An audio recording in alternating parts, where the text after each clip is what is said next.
அவன் பெரிய ஆம்பளை தைரியசாலி, அவன் இங்க வந்து போட சொல்லு. வருவான், பேய் மாதிரி வருவான்.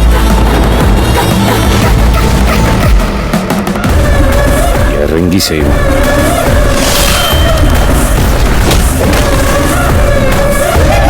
யாரா போட்டா?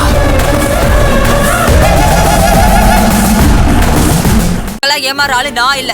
மா இல்லம்மா, உங்களை நாங்க ஏமாத்தணும்னு சத்தியமா நினைக்கலம்மா. நாம இப்ப இந்த இடத்த விற்க போறதில்ல, அடமானம் தான் வைக்க போறோம். சூப்பர் மார்க்கெட் வச்சு நல்லபடியா உழைச்சா கடவுள் ஆசீர்வாதத்தோட நம்ம இடத்த ஒரே வருஷத்துல மீட்டுடலாமா.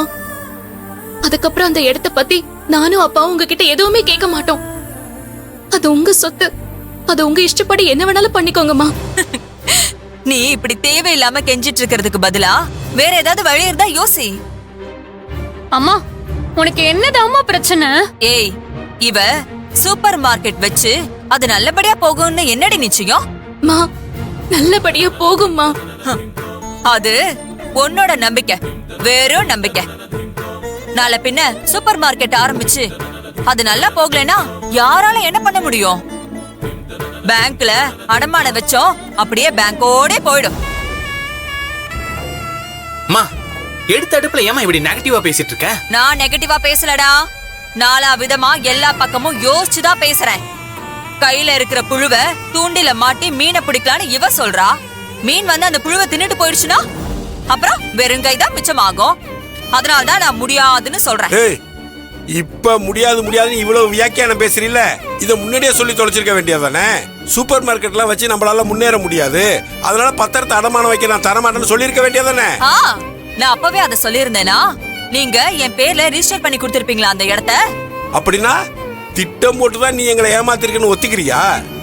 நீங்க இத்தனை வருஷமா இந்த நிலத்தை பத்தின உண்மைய என்கிட்ட சொல்லாம மறைச்சத நீங்க ஒத்துக்கோங்க முதல்ல. பதிலுக்கு இத நான் ஒத்துக்கிறேன். அம்மா, பழசெல்லாம் பேசி இப்ப பிரச்சனை பண்ண வேண்டாமா, எந்த பிரயோஜனமும் இல்ல. உங்க வார்த்தையை நம்பி இவ்ளோ தூரம் வந்தாச்சு. பேங்க்ல லோனுக்கு ஏற்பாடு பண்ணி மூர்த்தி மாமாவை வேற யாருக்கும் கடையை கொடுக்க வேண்டாம்னு சொல்லி வெயிட் பண்ண வச்சாச்சு. இப்படி இத சுத்தி நிறைய விஷயம் நடந்துருச்சுமா. நம்ம வாழ்க்கை மட்டும் இல்லாம மத்தவங்க வாழ்க்கையும் இதுல சம்மந்தப்பட்டிருக்குமா. அதனால முடியாதுன்னு மட்டும் சொல்லிடாதீங்கம்மா. முடியாதுங்கிற வார்த்தையை தவிர வேற எதுவுமே என்னால சொல்ல முடியாதுடி. அம்மா, இந்த லேண்ட நீ எதுக்காக இவ்ளோ சேனாலமா இறுக்கி பிடிச்சு வச்சிருக்கேன்னு எனக்கு நல்லா தெரியும். எங்க 2 பேருக்காக தானம்மா நீ இவ்ளோ பிரச்சனை பண்ணிட்டு இருக்க. எங்களுக்கு இந்த லேண்ட் வேண்டாம். ஆமாமா, அக்காவையும் அப்பாவையும் கஷ்டப்படுத்துற எந்த சந்தோஷமும் எங்களுக்கு தேவையே இல்ல. ஏய், இது உங்க 2 பேருக்காக இல்ல, இது எனக்காக. நீங்க பேசாம வாய் மூடிட்டு போங்க.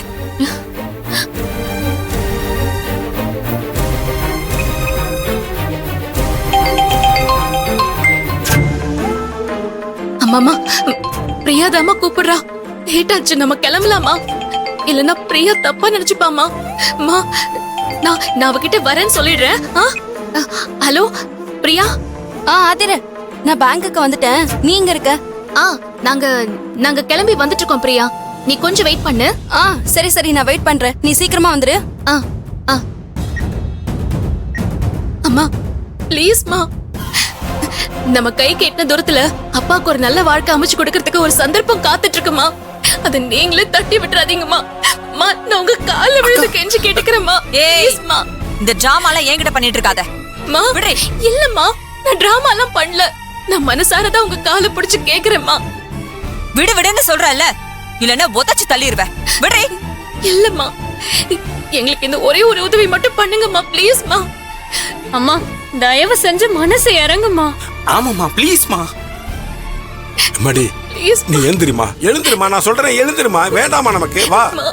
அப்பா விடுங்கப்பா. அம்மா, ஒரு வருஷமா ஒரே வருஷத்துல பத்திரத்தை மீட்டு இதே மாதிரி உங்க காலடியில வைக்கிறேம்மா. என்ன நம்புங்கம்மா, ப்ளீஸ். ஏய், சொன்னா கேட்க மாட்டேன் சும்மா.